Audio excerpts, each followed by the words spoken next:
राजौरी और पुंछ जिला की सरहद पर मकाम एक जंगलाती इलाका जिसको तारनी के नाम से जाना जाता है, जहां से जिला राजौरी के तहसील थना मंडी के तहत आने वाले बहुत सारे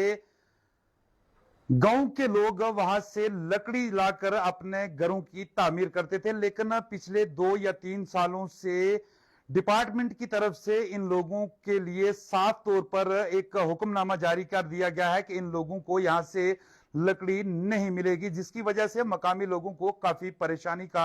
सामना करना पड़ रहा है। कुछ लोगों ने आज चंद रोज से हमारे साथ इस सिलसिले में बातचीत की कि कई सालों से यह सिलसिला चला आता था कि पुंछ जिला के और राजौरी जिला की सरहद के करीब कुछ ऐसे गांव पड़ते हैं कि जो 0 किलोमीटर के फासले पर हैं और सालों से उस जंगल से जो सर्दियों के मौसम में अक्सर पेड़ गिर जाते थे वो परमट बनाकर इन लोगों को दिए जाते थे और उसके बाद ये लोग अपने घर की तामीर जो है वो करते थे। लेकिन गुज़श्ता 3 वर्षों से चीफ कंजर्वेटर राजौरी की तरफ से यह हुक्मनामा जारी कर दिया गया था कि इन लोगों को अब यहां से ये लकड़ी जो है वो नहीं देनी है, जिसके बाद बहुत सारे लोग इस वक्त परेशानी के आलम में मुब्तला हैं। मामला ये है कि ये सरहद पर वाक़ा जो जंगल का इलाका है, उस जंगल के इलाके के साथ इस तरफ डीकेजी, बंगाई, अजमताबाद, मनिहाल, कालस, करियोड़, मंगोटा और बहुत सारे गांव जो है वो मुंसलिक हैं, जो कई सालों से इसी जंगल में सर्दियों के मौसम में जो पेड़ गिर जाते थे बर्फ और हवाओं की वजह से वो परमिट के तौर पर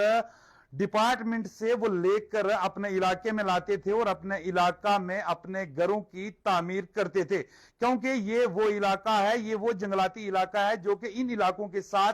0 किलोमीटर की दूरी पर वाक़ा है, जो कि बिल्कुल इन लोगों को करीब है। और दूसरी ये बात है कि जिला राजौरी के इन सरहदी इलाकों में इतने बड़े पेड़ भी नहीं है कि जो सर्दियों में बर्फ या खराब मौसम के दौरान जब गिर जाते हैं तो ये लोग परमिट पर लेकर अपने घरों की तामीर कर सकें। एक वही जंगल है जिस जंगल में बहुत सारे पेड़ हैं और 0 किलोमीटर की दूरी पर ये गांव मौजूद हैं जो कई सालों से इस लकड़ी को लाकर अपने इस्तेमाल में लाते थे। लेकिन गुज़श्ता 2 या 3 वर्षों से डिपार्टमेंट की तरफ से स्ट्रिक्टली जो है वो मना कर दिया गया है कि पुंछ जिला से राजौरी जिला के लोगों को लकड़ी जो है वो नहीं दी जाएगी। हालांकि आप सामने तस्वीरों में देख सकते हैं कि इस साल भी देरा गली से उस तरफ या रतन पीर के उस तरफ जो जंगल है, उस जंगल में सैकड़ों की हिसाब से पेड़ जो है वो गिरे हुए हैं। सरकारी हुक्मनामे के मुताबिक जो है वो डिपार्टमेंट जो है वो इनको फरोख्त नहीं करता, अगर करता भी है तो पुंछ जिला के लोगों को ही करता है। अब सवाल यह पैदा होता है कि 0 किलोमीटर की दूरी पर रहने वाले जिला राजौरी के लोग क्या करेंगे, वो लकड़ी कहां से लाएंगे और किस तरीके से अपने घरों की तामीर करेंगे। ये 0 किलोमीटर का इलाका जो है वो पुंछ के साथ मिलता जुलता है और सरहद मानी जाती है राजौरी और पुंछ की, उसमें चाहे देरा गली हो, चाहे रतन पीर हो, चाहे कुछ गली तक का इलाका हो, वह उस तरफ से जो थे ये लोग लकड़ी खरीद कर परमिट के हिसाब से लेकर इस जिला राजौरी के इन थना मंडी, बंगाई, शाहदरा शरीफ, मंगोटा, कालस, इलाल इन इलाकों में लाया करते थे। लेकिन जिस तरह इस हवाले से जब किसी ऑफिशियल के साथ मेरी बातचीत हुई तो उन्होंने साफ तौर पर कहा है कि पिछले 3 सालों से लगभग चीफ कंजर्वेटर ऑफिस राजौरी की तरफ से एक ऑर्डर निकाला गया जिसमें साफ तौर पर यह मेंशन कर दिया गया है कि अगर ये जंगल पुंछ के इलाके में आता है तो राजौरी के लोगों को ये लकड़ी नहीं देनी है। अब मामला यह है कि जो लोग इसकी सरहद पर रहते हैं और जिला राजौरी में अगर इस तरह के बड़े पेड़ नहीं हैं तो इन लोगों ने लकड़ी कहां से लानी है और अपने घर कैसे तामीर करना है। जिस तरीके से इससे कई साल कबल जो है वो लोग उसी जंगल से इस लकड़ी को लाकर अपने घरों की तामीर करते थे। ये 0 किलोमीटर का एरिया है, हालांकि ये रूल्स के मुताबिक ये बताया जा रहा है कि 3 किलोमीटर तक के फासले तक जो लोग रहते हैं ये लोग वहां से लकड़ी जो है वो एक दूसरे अजला में ले जा सकते हैं। लेकिन जो लोग राजौरी में रहते हैं, खासकर रतन पीर, मंगोटा, इलाल, बंगाई, अपर बंगाई, देरा गली और इस इलाके में रहते हैं, इनको पुंछ जिला के साथ जो मुंसलिक जंगल है उस जंगल से लकड़ी नहीं मिलती है। आज भी अगर हम बात करें तो सर्दियों के मौसम में बर्फ के दौरान सैकड़ों के हिसाब से दरख्त जो गिरे हुए हैं, अगर डिपार्टमेंट की तरफ से उनको फरोख्त नहीं किया जाता। एक तो इन लोगों के लिए आए रोज ये मुश्किलात होती है कि ये अपने घरों की तामीर करते हैं और इनके लिए लकड़ी इनको दस्तयाब नहीं होती। दूसरा ये है कि अगर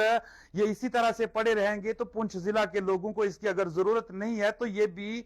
वहीं पर जलकर राख हो जाएंगे और सरकारी खजाने पर भी इनका कोई भी फायदा जो है वो नहीं हो पाएगा। इसलिए बहुत सारे लोगों की तरफ से यह डिमांड थी कि आप इस आवाज को उठाएं कि जिला राजौरी से तल्लक रखने वाले लोगों को जिला पुंछ के इस जंगल के इलाके से लकड़ी क्यों नहीं दी जा रही है।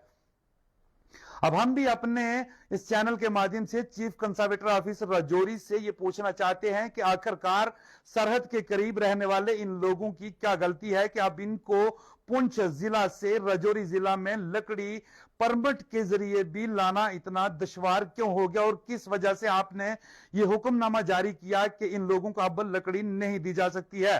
किसी ऑफिशियल के साथ जब हमारी इस मामले में बातचीत हुई तो उनका यह भी कहना था कि चंद साल कबल किसी एक शख्स की तरफ से 1 या 2 स्लीपर को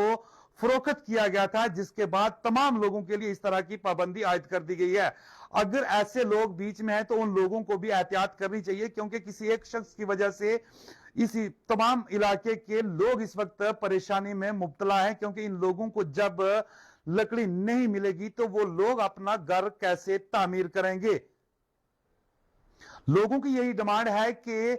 फॉरेस्ट डिपार्टमेंट की तरफ से एक ये जो ऑर्डर निकाला गया है इस ऑर्डर को कैंसिल किया जाए और लोगों को लकड़ी जो है वो दस्तयाब की जाए, क्योंकि सर्दियों के आयाम में बहुत सारी लकड़ी जो है, बहुत सारे पेड़ जो हैं वो इस इलाके में, इस जंगल में गिरे हुए हैं, जो जिस तरीके से कि आप सामने तस्वीरों में देखकर ये अंदाजा भी लगा सकते हैं कि इस इलाके में कितने पेड़ जो है वो बर्फ की वजह से गिरे हुए हैं। लेकिन फॉरेस्ट डिपार्टमेंट की तरफ से स्ट्रिक्टली जो है वो ये ऑर्डर निकाला गया है कि राजौरी जिला से तल्लक रखने वाले किसी भी शख्स को वहां से लकड़ी जो है वो नहीं फरोख्त की जाएगी। हालांकि ये लोग जब भी वहां से लकड़ी अपने लिए लाते थे तो वो जाब्ते के तहत जिस तरीके से तमाम तर कानूनी लवाजमात पूरे करने होते हैं वो पूरे करने के बाद ही लाते थे और अपने घरों की तामीर करते थे। आज भी कई लोगों के घरों की तामीर इसी वजह से आधे रास्ते में बंद पड़ी है कि फॉरेस्ट डिपार्टमेंट पुंछ की तरफ से जिला राजौरी में रहने वाले लोगों को जंगल के इलाके से लकड़ी जो है वो फराहम नहीं की जा रही है। मुझे उम्मीद है कि चीफ कंजर्वेटर के साथ साथ जम्मू कश्मीर सरकार भी इस चीज की तरफ तवज्जो देगी कि पुंछ और राजौरी जिला की सरहद के करीब रहने वाले लोगों को पुंछ जिला से लकड़ी देने से किस वजह से इनकार कर दिया गया है। अगर किसी शख्स ने गलती की है तो उसकी सजा इन तमाम लोगों को ना दी जाए और जल्द अज जल्द इस चीज के ऊपर कोई अमल दरामद किया जाए कि किस तरीके से इन लोगों की पूरी तरीके से वेरिफिकेशन करने के बाद उन्हीं लोगों को लकड़ी दी जाए जिन लोगों को वाकई ही इस चीज की जरूरत है। हाल ही में होने वाले एक हादसे के दौरान एक शख्स का मकान पूरी तरह से जलकर राख के ढेर में तब्दील हो गया था। अब उस शख्स ने भी घर की दोबारा से तामीर करनी है तो क्या वो शख्स मकान किस तरीके से तामीर करेगा। अगर जिला पुंछ के जंगलाती इलाके से राजौरी जिला के लोगों के लिए सख्त पाबंदी आयद कर दी गई है कि इन लोगों को लकड़ी फराहम नहीं करनी है तो आखिरकार ये लोग कहां जाएंगे। ये जिला राजौरी और पुंछ कोई इतना दूर का फासला भी नहीं है, बिल्कुल 0 किलोमीटर सरहद पर रहने वाले लोगों के साथ भी अगर फॉरेस्ट डिपार्टमेंट की तरफ से इस तरह किया जाता है तो ये सरासर लोगों के साथ नाइंसाफी है। मैं चीफ कंजर्वेटर राजौरी के साथ साथ deputy commissioner Rajouri, deputy commissioner Poonch और मौजूदा सरकार से यह अपील करना चाहूंगा और खासकर थन्ना मंडी के एमएलए मुजफ्फर इकबाल खान साहब से भी मैं ये अपील करना चाहूंगा कि आप भी इस तरफ खुसूसी तौर पर तवज्जो दीजिए और फॉरेस्ट डिपार्टमेंट के आला हुकाम के साथ बातचीत करके ये जो लकड़ी जिला राजौरी के सरहद के करीब रहने वाले लोगों को फराहम की जाती थी एक बार फिर से इसका उसी कानूनी जाब्ते के तहत देना जो है वो मुमकिन बनाया जाए ताकि लोगों के घरों की तामीर जो है वो हो सके। बहुत सारे लोग ऐसे हैं कि जिनके घरों की तामीर महज इसी वजह से रुकी है कि उनको जिला पुंछ की तरफ से फॉरेस्ट डिपार्टमेंट जो है वो लकड़ी फराहम करने में इस वक्त नाकाम इसलिए दिखाई दे रहा है कि क्योंकि डिपार्टमेंट के आला हुकाम की तरफ से यह पाबंदी आयद कर दी गई हुई है कि इन लोगों को लकड़ी फराहम नहीं करनी है। मुझे उम्मीद है कि तमाम आला हुकाम इस खबर के नशर करने के बाद जरूरी खसूसी तौर पर तवज्जो देकर इस मसले का हल निकालेंगे और लोगों की मुश्किलात का हल करेंगे। बहुत बहुत शुक्रिया आप तमाम नाज़रीन का। जेके टाइम्स 24x7 के लिए थना मंडी से मैं जहांगीर खान।